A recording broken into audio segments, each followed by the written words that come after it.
Here we go for like I think this is like 100,000 episodes we've had so far. Rick, is that the That's number we're up to? exactly Like right. 100,005 or 151 or some crazy number? Like we're killing it. Like our numbers are through the roof. It's amazing. I never thought we get so many subscribers. It's off the charts, and I really appreciate everybody who's subscribing, watching it, listening to it. It's phenomenal. And today we're going to talk about, and Rick is the expert on this, but we want to talk about Waymo. And if you're not familiar with Waymo, it's a driverless car. And personally, I don't think I would ever get a driverless car. That sounds nuts. And I'm not a Luddite, but this seems to be like where the future is going. And Rich, let me tee it off to you, because in San Francisco, you have a lot of these Waymo cars, and I guess other driverless cars. In New Jersey and New York, not so much. So what can you tell about like what's happening with Waymo and the whole driverless car situation? Right. So earlier this week, you might have seen this video, Jack, all the way over in New York and New Jersey.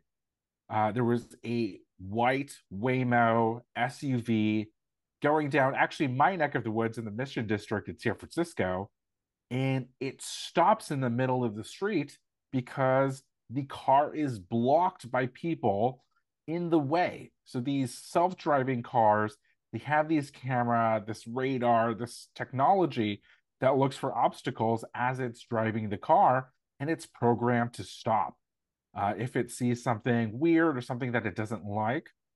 And these folks, they basically took advantage of this and started tagging the car with graffiti while someone was inside. Have you seen this video, Jack? I did, and like at first, I didn't know if it was real or not, because you had this guy, this very well coiffed guy, and he had a poodle in his arms. I'm like, this is all right. And then all of a sudden, you have these hoodlums who are coming in there with markers and graffiti it, Right.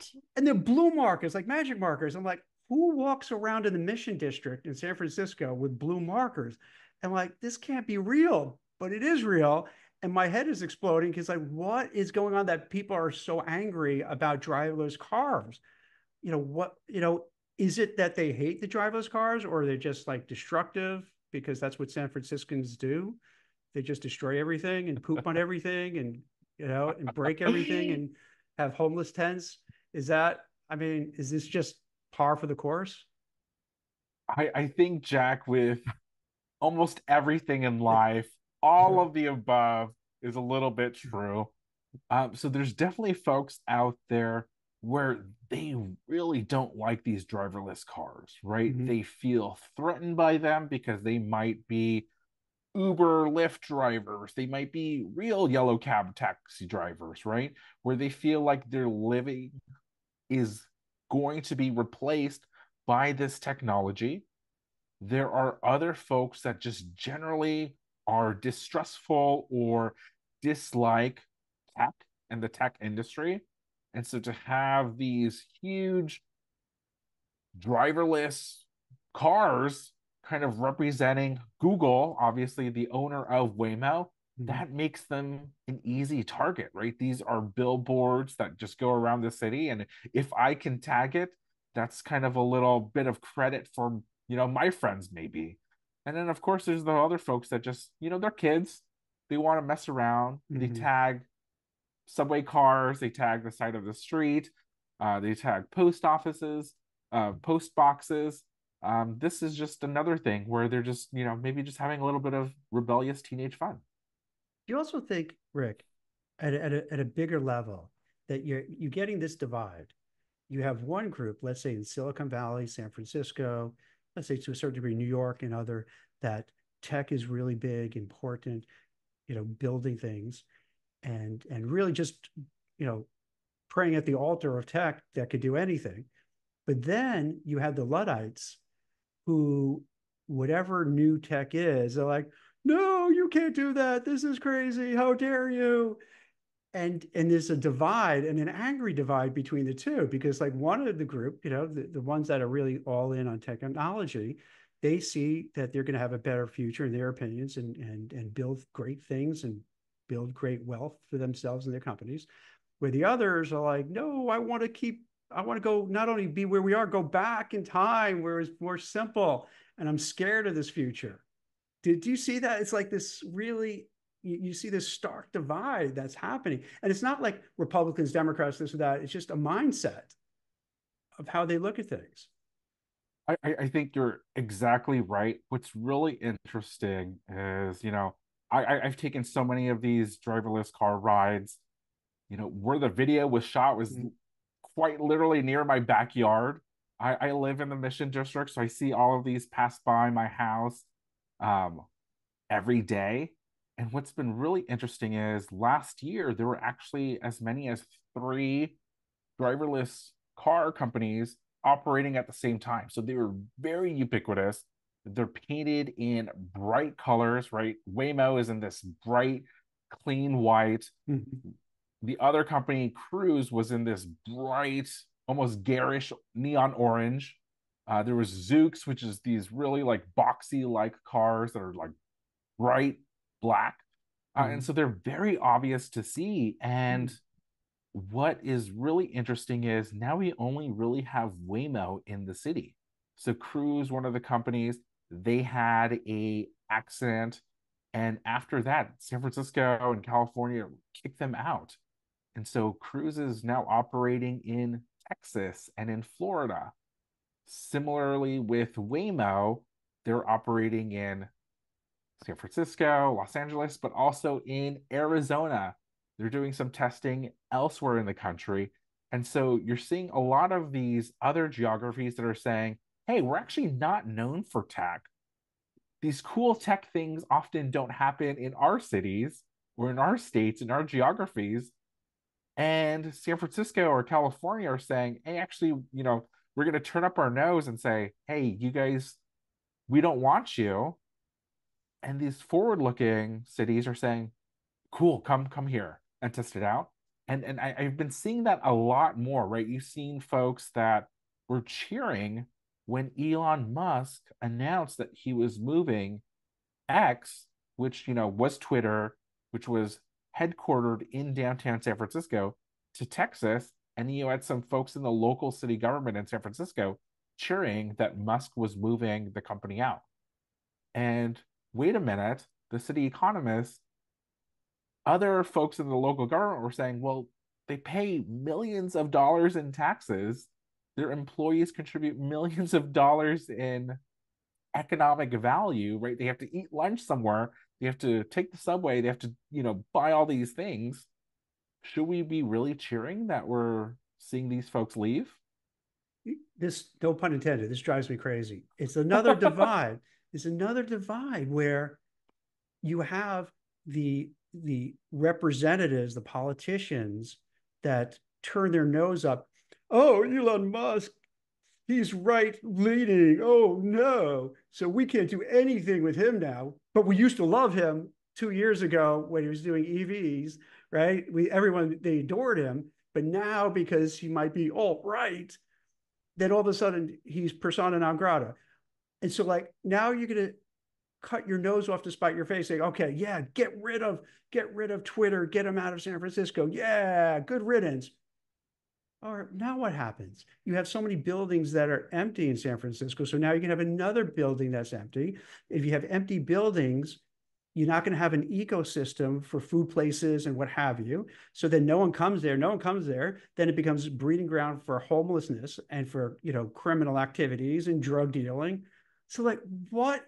There's a psychopathy there. There's one thing I could understand. Like for instance, to go back to driving, I give you credit that you can go to a driverless car. I would be scared hoopless going in a driverless car on a highway somewhere. I love driving, by the way. Just I love driving. I'll always drive everywhere. I love driving, but I'm freaked to sit as a passenger and let it go. I would sit behind the wheel just in case if I had that option. That I would definitely do. let it remote, but just I could jump in. So like we all have our like, our Comfort levels. ability. Yeah. But it's bizarre though, where if I don't take a driverless car, that's okay. I'm not hurting anything. I'm not taking away from the economy, what have you. But here, and what did Elon Musk? I think the lights he put up there, go fuck yourself when he left, and the bright lights up there. So like, it's why are you chasing out the people who can make it better for you by creating things, adding tax revenue, which helps out the poor, which helps out everybody. But no, get out of here because we don't like your politics. We're in a weird state, right? This is nutty. Yeah, I think it is nutty, right? So the reason why I'm such a big fan of driverless cars is, I don't drive myself. And Mhm. so for me to be able to go around, it's actually unlocking economic opportunity, right? Like now I can actually leave my house, go somewhere without thinking about it all hours of the day, and actually like, engage in commerce, right? Well, let me ask you this. But can I say, I don't mean to, but for many Yeah. people, I about many people like myself, like, kind of retarded about how this all works. What happens? Like, do you have an app and then you call like a Waymo or Cruise or one of the others? And can you walk the audience through, like, for people like me who don't like, how does it all work? Because it seems so crazy. Yeah, it's just exactly like Yeah. Uber, Lyft, these ride Mhm. hailing apps where they use your GPS on your phone and you put where you want to go and it shows you a price. Right. For a while, I was a super heavy user because they were testing and it was free. Mm. So can you imagine Right. that? It was free once in a while, and you're just going around just like you would in an Uber. They come and stop in front, and you use the app to unlock the doors, and you get in, and it just goes off. And you can actually see on the Cruise and the Waymo the steering wheel turn. You Mhm. can see the blinkers go on. Sometimes, if there's something on the windshield, you'll actually see the car automatically spray the water and activate the windshield wipers. All done automatically, which is insane. And the ride, is it smooth? Is it jerky? How does it? It's really interesting because they're computers, and so they Mhm. are just programmed to do everything by the book. So it can be really frustrating when you're on maybe a big street and it is going 30 miles per hour because that's the speed limit and everyone around you is going 35 or 40. And so you're just like the old grandma going down, following, actually doing the signals, right? Stopping, coming to a complete stop at all of the stop signs and things like that. But it just follows all the rules. It's safer because there's no human element, obviously. It never So gets tired. in a way, you might be better if all cars were that way, right? You're following the speed limit. No one's driving crazy. No one's, flying through the streets. Um, Christine, would you go in a driverless car? I don't think so. I'm curious to know what Rick would have done if he was in the same situation as that guy in the video. So I have been in a similar Mhm. situation, not where someone has stopped my car to tag it while I was inside, but I've had people while I was inside put traffic cones on top of the hood of the car.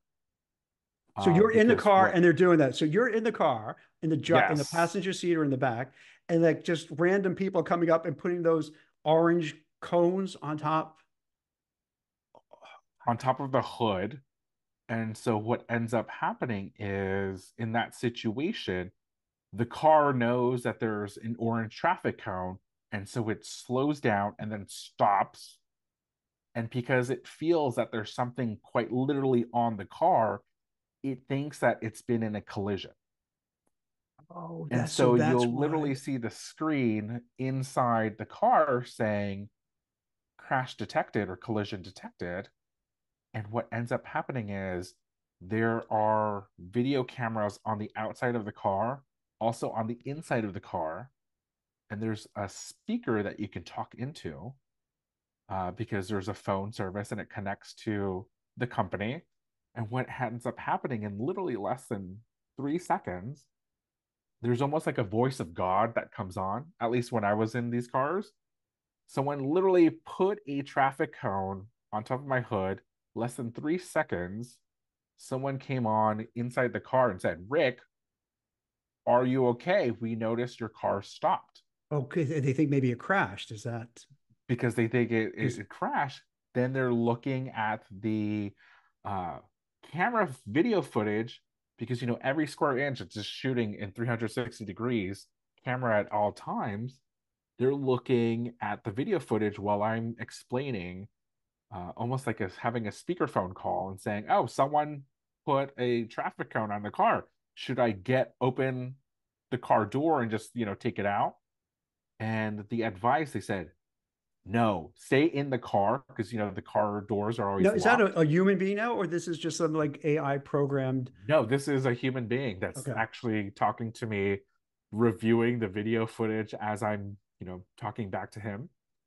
Um, and I asked them like, "Oh, should I just get out of the car? It seems like an easy fix." And they're like, "No, we can't guarantee your safety, but we know if you're in the car, the doors are locked, you're a bit safer, right? Because That we makes don't know sense. what that other person's going to do."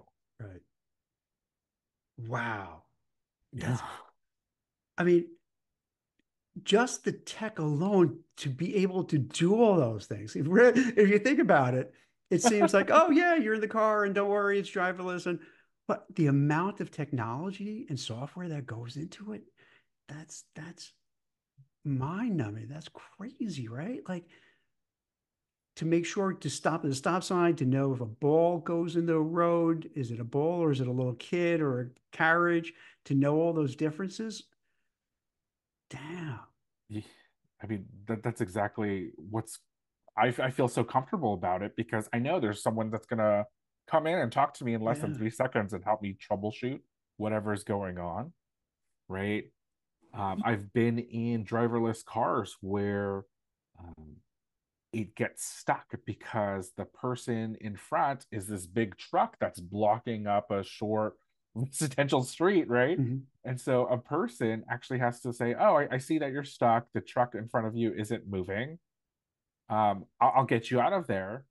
And then the computer in the car actually reverses and gets me out of that street and goes around. And so there's just all of these things that the technology can do. Obviously the human comes in and checks on me to make sure, hey, are you okay or is it safe? But it's pretty powerful. You know what? Now this goes back to an earlier statement that you made that people might be afraid, like Uber drivers, Lyft drivers, taxi drivers, they'll lose their jobs. Because as I'm hearing you talking about it, it sounds more and more like, yeah, that's probably almost a better way to do things, where you don't have the surly driver who's smoking a cigar or cigarette or has his pee bottle next to him and playing like music that you don't want to hear. And there you just could be chill, look at your phone, reading the news. And yeah, so I could see maybe there is, because how many Uber drivers, Lyft drivers do you have? Lots of them, right? DoorDash drivers, probably in the millions now, right? So like that's a lot of jobs Definitely. that they got to worry. Hey, am I going to lose my job? Not even to another person. I'm going to lose it to software. So yeah, that makes sense. Like you would be scared. Am I going to, let's say, you bought a car and you maintain your car and you're an Uber driver, Lyft driver, and now all of a sudden you could have this driverless one. You're like, oh no, now I'm out all this money and maybe yeah, I'm out of business. Right. I mean, it's a driverless car. They're Yeah. all electric vehicles, so they're not going to have to go and stop and find a gas station. And so they Mhm. can run every car almost near 24 hours a day, right? Depending on how often you need to charge the car. And so it is pretty powerful in terms of what it can do, right? It just never gets tired, and it just always consistent. And as traffic rules or different local laws change, that's just code that can be programmed in. And It complies instantly. Well, you just sold me on like driverless cars. So like, what are some of the downsides now? Like, because now like the way you walked me through it and walked us through it, it does make a good case for driverless cars. But what's the alternative? Like, what's the other side? Like, if that takes over, not just Waymo, but like other, other types, would you think there would be a balance between, the Uber drivers, Lyft drivers, taxi, or eventually it would go to the cheaper route, which would be, you know, driverless. Yeah, I mean, it's so one of the downsides, it's not always cheaper than Uber and Lyft.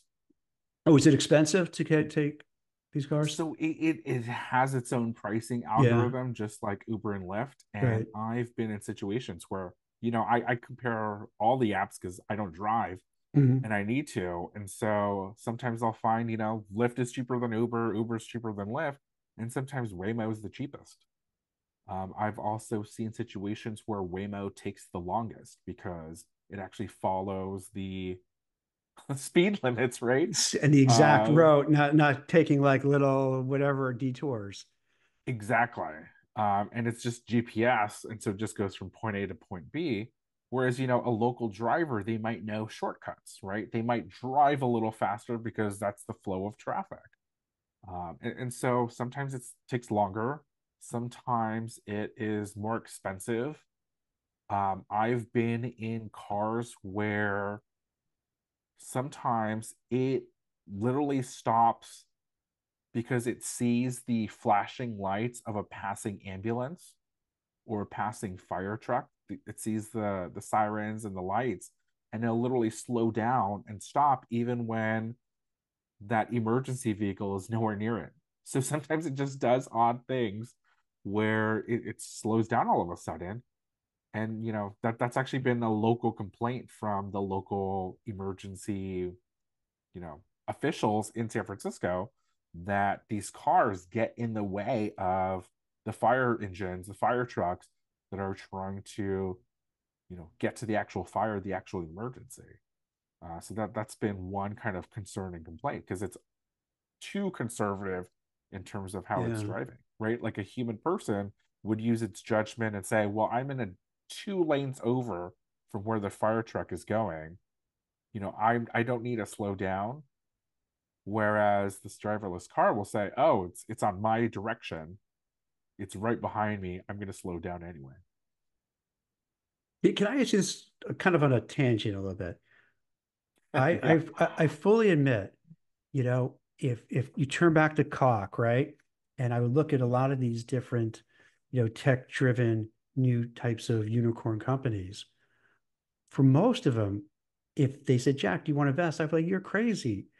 But it turns out it all works. Like for Uber driver, right? I think we may have talked about this in the past offline, is that, you would think that as a kid, your parents just drill into your head, don't get into a car with strangers, right? Like, don't get into a car with Yeah. strangers. So what do? You get into a car with a stranger, and you're like, oh, okay. I probably would not have invested. I admit it. And same thing with like Instacart.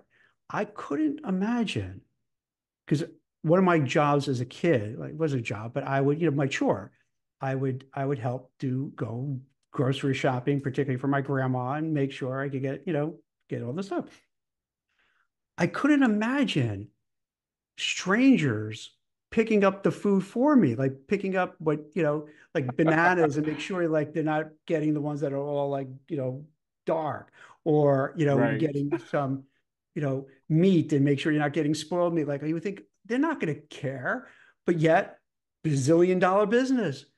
And it's wild. Do you think in Silicon Valley and San Francisco that there's this cohort of people that just completely think differently than maybe most Americans? Like they're just blinded, thinking, "Hey, technology is good, it's going to work." But then you have people like me, like, "Oh my gosh, no, I'm not going to get in a driver's car. Oh, I'm not going to get."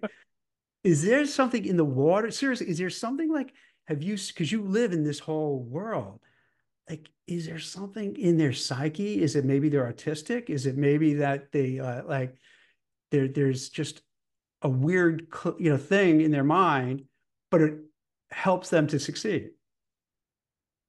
I would have to say there is a bit of survivorship bias. Mm-hmm. So we only know about Instacart, or we only know about Uber, DoorDash, Waymo, because those are the companies that have existed. I think if you look back in Silicon Valley history, there was Instacart before Instacart in the 90s called Webvan. And it was literally a van that would deliver you groceries, snacks, food. It's the exact same concept, and they lost a ton of money. Before Chewy, there was pets.com, Pets.com, right? Yeah. right? Wait, was And there's so, also another one because I remember when I was in Manhattan, it was Upper West Side, 72nd Street, right?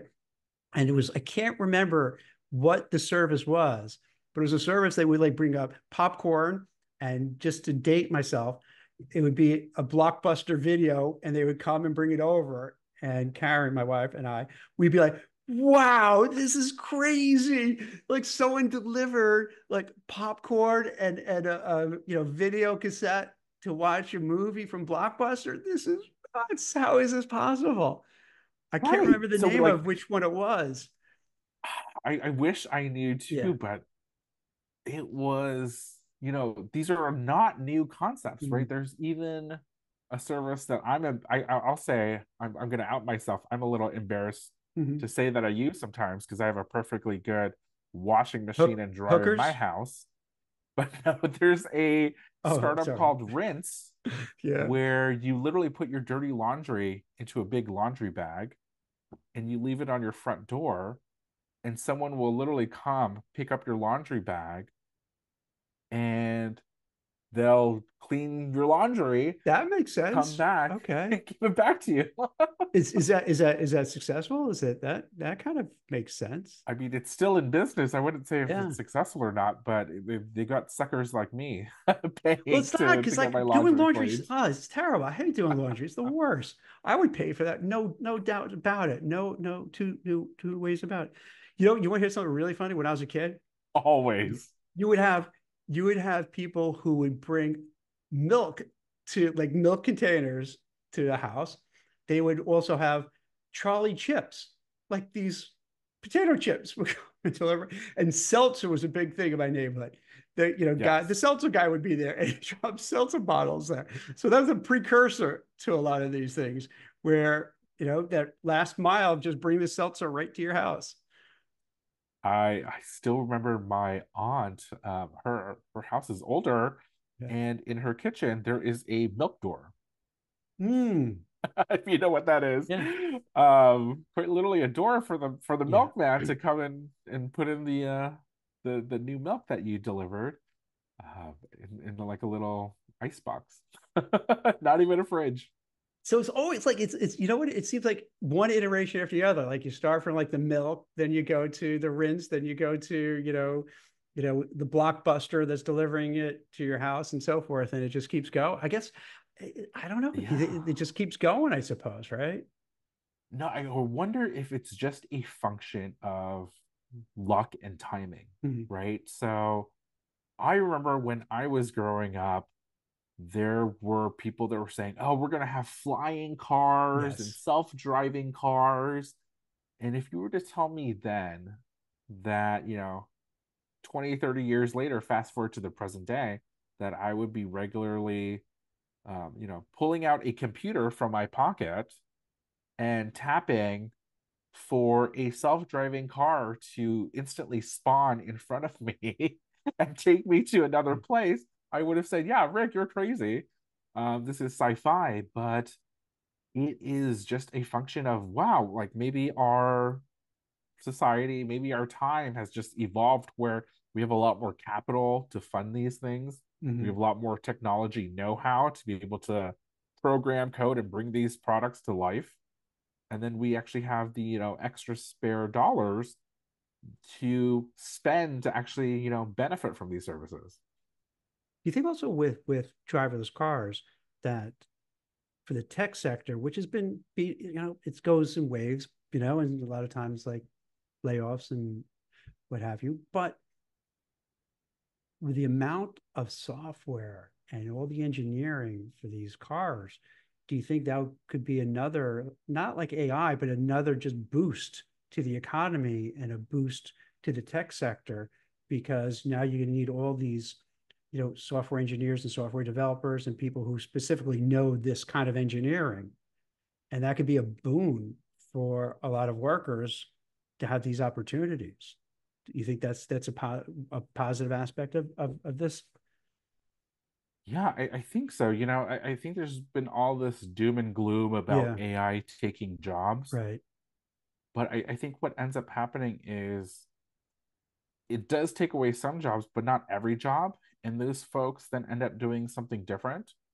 Like I remember, and I'm gonna date myself, Mm-hmm. but I used to go to libraries and I would have to ask a librarian for help with research, right?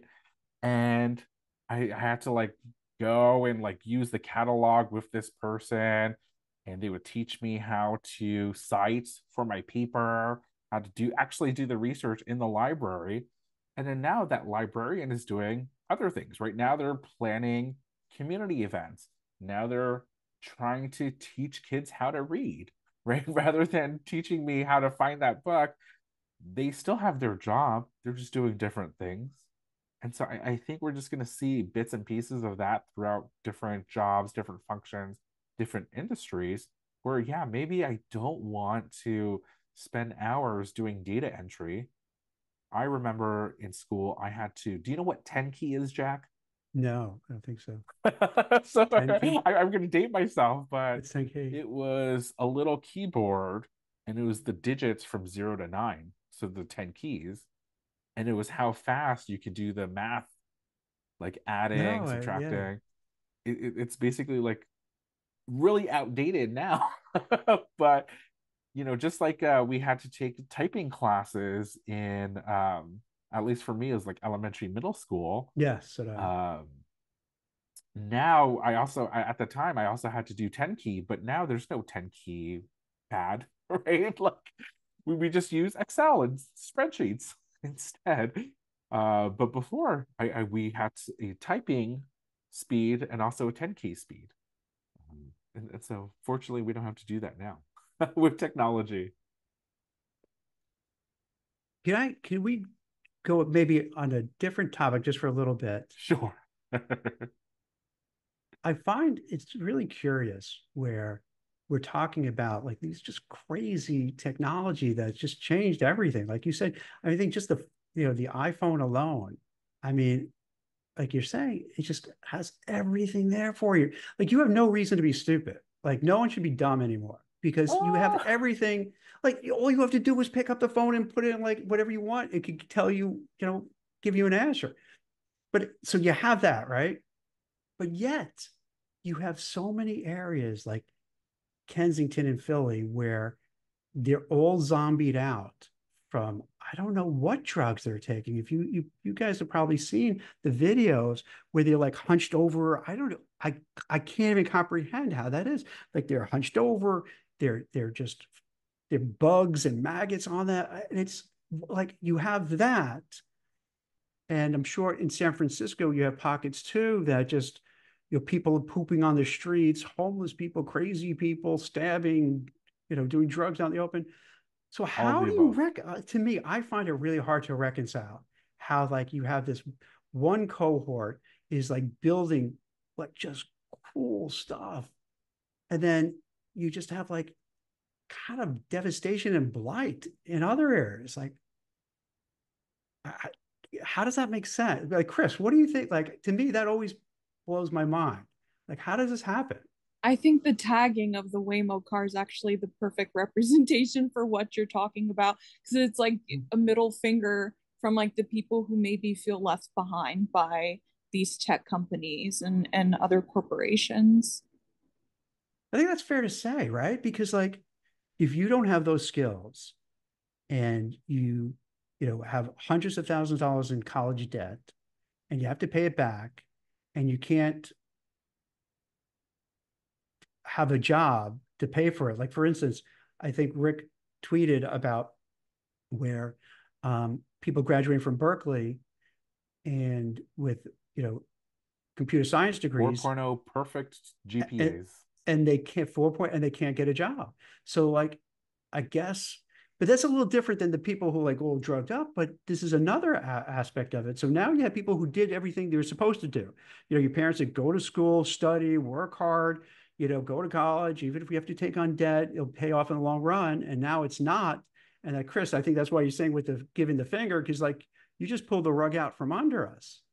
Yeah. And even the people that went to those schools, for a lot of people who find themselves homeless, it only takes one bad circumstance in your Mm-hmm. life for you to end up in that situation. Yeah. And I just find it also so funny or interesting that we're talking about, like, oh, what about the Uber drivers and the Lyft drivers and replacing them? Whereas just a few years ago, we were talking about how those same drivers were replacing taxi drivers. So it's interesting to kind of track the progression of how one just keeps making the other more obsolete.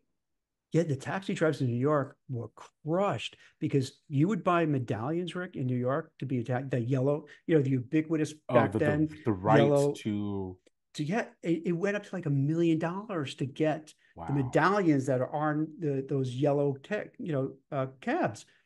And then with Uber and Lyft, bankruptcy done, just like that. Phew, crushed. I mean, I think it's really insane because you see it downtown in San Francisco, or at least you did before the pandemic, Yeah, when people were still downtown and still going to the office. yeah. But you'd see Market Street, which is the main street, the main thoroughfare in downtown San Francisco. And so you have folks that are working professionals getting up off the subway, going up into the high rises, to their white collar jobs, and they're walking past homeless people that are just out on the street. So you just have this huge night and day disparity. And now with the pandemic, it's almost gotten worse, right? Because now there's almost kind of like a doom loop, like we were talking at the start of the hour, where people aren't going to the office. These companies are leaving. The property owners are having the value of their property go down because they're not earning rent or income anymore. The property value is going down. And so now they're paying less property taxes, right? And so now there's less money for these public services in these areas, right? And it just contributes to this feeling of blight or depression or ugliness. And I wonder if the future is going to end up being something like where San Francisco and all these big cities end up becoming like Monaco, where only the super rich can really afford to live and play in these cities, It's and interesting you say everyone that. else is outside. It's interesting you say that because I was going to add that now you have literally tens of millions of, illegal aliens and immigrants coming in, right? Saying, come here. And you did not enough jobs for them. And now you have people who are coming here who don't speak the language. They don't know anybody. I know if you drop me off in, I don't know, Germany, I don't speak German. I'm not smart enough now. Like I'm too old to figure out how to speak German. I'd be just like, what would I do? Like, like it's a disaster. So I wonder, are we going to your point about Monaco that we're really creating, and I'm not saying people are purposely doing this, but creating this kind of feudalistic, system where you're going to have, let's say, these high-tech bazillionaires, right? That are worth fortunes, and they could be in their, enclaves, gated communities, where, and then you have these strung out, drug addicted people, these people who came to here or thought like the the streets are paved with gold and they realize, oh, that's not the case. And now you have all this cheap labor that could do all the stuff for you, pick your food, drive you around, get your, wash your clothes. And then I guess you'll have like that, professional class the accountants, lawyers who take care of the very wealthy. And all of a sudden you get this like medieval, the kings, queens, and then, you know what I mean? Like, Right. that's what it's looking like. This is I not to, hope not. You know, right? Jack, I love you and I'm gonna tease you, but I hope you're wrong as hell. Oh yeah, of course. I don't want that. But it just seems that it's going that direction I have a because I'm not a Well, billionaire. Yeah. question because it's the billionaires who are the ones that are exploring space travel. I think us poor people will be the ones here left on Earth. Meanwhile, they're on Mars living their extravagant lives. Oh my God, that's brilliant. Imagine that. Like, all right, they all go up to Mars, and then we just like somehow just shut the door. They're to Mars, and then now we all have it yeah, here. Is that what you're and saying? imagine that we're better off without Yeah, them. yeah, yeah, yeah. That they were the problem all along. Oh my God. Yeah, I don't know how like. It's great that we started this conversation, and just so you guys know, the And audience. just kicked everyone in the gut. Yeah, a lot of times, like we're not sure where it's going to head to, and it makes it fun because like we go one direction about driverless cars, and we're going to like this. America's become this feudalistic country where the rich on top and everybody else is like scrounging around and catering to the rich. But I really hope not, because we've seen this Yeah, happen. It's South Africa, right? lots of Where places, right? Lots of they literally places. build walls in front of Yeah, their homes. yeah, And that's it's a failed state. And so I certainly don't want San Francisco. I certainly don't want um, the areas where you all live to suffer the same fate. But I think what's really enlightening and exciting is I feel like there's some optimism in terms of what technology can accomplish, right? In terms of, wow, like I can literally summon a mm-hmm. car. Maybe the streets are safer, there are fewer accidents. And, you know, if we have similar kind of innovations in all of these other parts of our life, right? Can AI help a doctor diagnose a disease in my body before I pass away? That Yeah. would be great, right? So there's all these things that I think we can look forward to. And in the balance, I think generally technology and these innovations, if we allow it to, will make all of our lives a little bit better. Great. You know what? Let's end on that. A good positive note. That's cool. So uplift. That's better than like being a feudalistic country. So this is good. So Yeah, so I we like certainly have this. to hope so. Yeah, so perfect. Well, thanks. I think this is good. I hope people enjoy this, podcast. It's free form, talk about a lot of different things, and feel free to hit us up. When we post it on social media, and feel free to say, hey, we like it, we hate it, we suck, Rick is great, Jack suck, whatever. It doesn't matter. And if anyone wants to be a guest, you know, and join us, well, you're welcome. It'll be fun to do, particularly people on the blind platform. If you want to say, hey, I'd like to hang with you guys, you're welcome. And if you have any ideas for a show or a guest, let us know.